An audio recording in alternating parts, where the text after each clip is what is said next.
This is the Stafford Show on Talk Radio AM 640. 1124 has a family member, a friend, a restaurant, and even a school when it comes to your kids. Allergies are a big issue in the schoolyards now and in the classrooms and the cafeterias. Have they ever steered you wrong when it came to allergy claims? Claims that there weren't specific foods in something you were about to eat. Did it turn out that that wasn't the case? And what do you do in that situation? It looks like there might be a piece of technology out here. They're working on it at the University of Guelph. And you kind of wonder, like, how come we haven't had this thing sooner? Why haven't we had a team of experts working on this thing? And if it ever makes its way into the Dragon's Den or the Shark Tank, how could the investors turn this opportunity down? This thing, it looks, I'm looking at a photo of it, and right now it's a handheld device, but it's the size of a smartphone, and they say they want to port it into a mobile app. And it tests for food.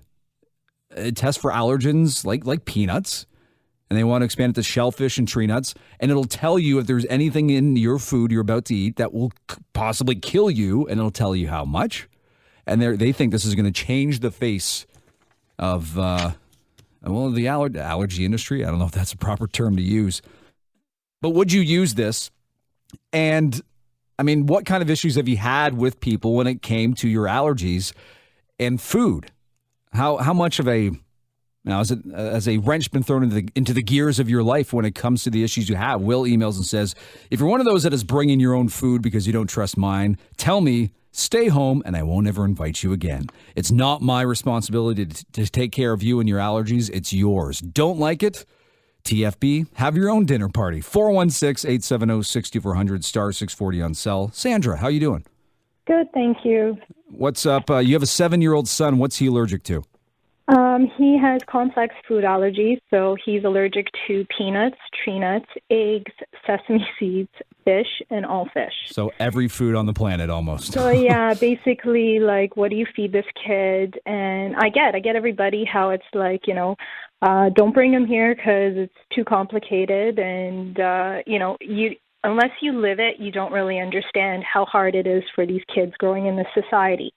And so I totally would support an app or whatever they're developing, because it would change these kids' lives. Because, you got to teach them he has to be his own ambassador. He has to grow up, and he's going to be in the workforce and going out with friends and with people who don't care. And, his safety, and it's really at the forefront. We did experience an issue at a local chain, Mr. Sub, where we were told that what he was eating was free of his allergens, and he had an anaphylactic reaction. Ooh. I went to the health board. I went to the Anaphylactic Society. I went everywhere, and everybody was basically saying in the end, we're sorry, but next time, check better. Really? So really in the end, they got to be their own ambassador, and anything that they could develop to help and make allergies at the forefront is, I've had 100% my backing. Did you try to hold this restaurant responsible for what happened? Absolutely. We called nothing. They were like, sorry. They were misinformed, but next time you should know better. Basically, that's what I was told. Well, that is even though I was assured 100%, no, this is my restaurant. I know what's in the ingredients. Don't worry. You're 100%. We're okay. And as a mother, I'm looking at him because I always say no to him. It's always like, no, you can't have this. No, you can't have that. And then the one day where they're like, no, he could have this. And the poor kid's looking at me going, Mom, can I have this? I made that poor second decision to say yes. And he had an anaphylactic reaction. And I think we've all been at the restaurant when somebody, may have even been you with your son one time, seated next to you, you've asked the server, can you tell me, here's what my son's allergic to. Is this in the food? And people kind of roll their eyes and they'll go, oh, one of those. But in this case, it really is important to his health to ask those questions. Yeah, no, absolutely. It's life and death at the end of the day. It's like I send him to school and, I don't know if he's coming home because I don't know if that other parent, are they obliging the rules of not bringing a peanut snack or any of the other snacks that has his allergies in it. I get like the schools, it's like you kind of get those parents who are like, we're so supportive of allergies, and then you get those parents who it's like, I don't care, it's hard for me to make lunch in the morning. And I get it. I see both sides. I'm not one of those mothers who, her head's in the clouds. I understand that it's quite the battle out there nowadays between those two sides. But when they're small, we need to do everything that we can to protect them and to give them that knowledge so that when they are older and we send them out into the world, they're able to make smart decisions, and take care of themselves. Now, the only thing I don't know. I still think there might be some insurance issues, some liability issues. Like I can see somebody like you, Sandra, once they hopefully make this available to the public, you buying that app or that device, using it at a restaurant or a friend's house. But I can't see a restaurant having this for their staff to use to show, like they'll bring you the plate, they'll add some food to this device and show you that it's safe. I don't think I trust it. Well, that's it. Yeah, again, at the end of the day, we could do everything that we can, but there is no 100% guarantee.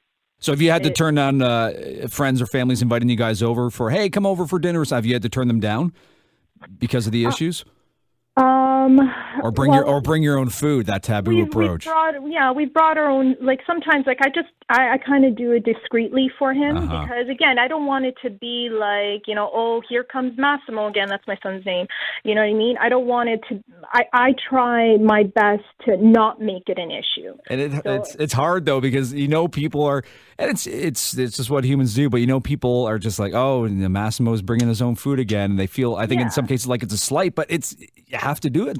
Yeah, no, there's been parties where we were there and it was just a peanut fest. And I just quietly was like, I took my son aside and I said, you know what, we're going to go home. Me and you and mommy are going to go do something special for you, because I try to make him understand, the world is not going to bow down to him and he's going to have to understand that and accept that. And it's okay. It's okay. He could be in a room with peanuts and know that he can eat it. But right now he's so young and I got to protect him. And we've left parties. And I've just, quietly said, thank you.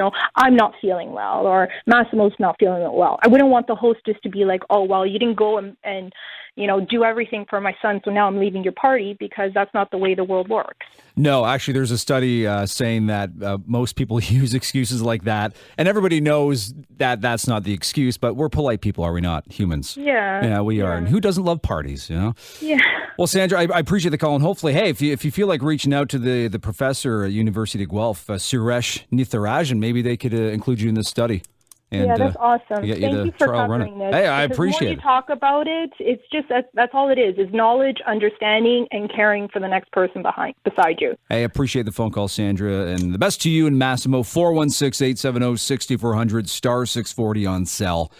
Some more calls in this one. This new food allergy testing device.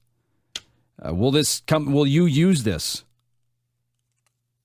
And how often have you had to decline dinner parties, engagements? And have you ever been steered wrong by friends, family, and businesses who said one thing about what was in food that you're about to eat, and then it turns out, they weren't quite truthful? How frustrating has that process been for you? The Stafford Show. Listen live weekday mornings from 10 till 1 on AM 640, or download the app at 640toronto.com.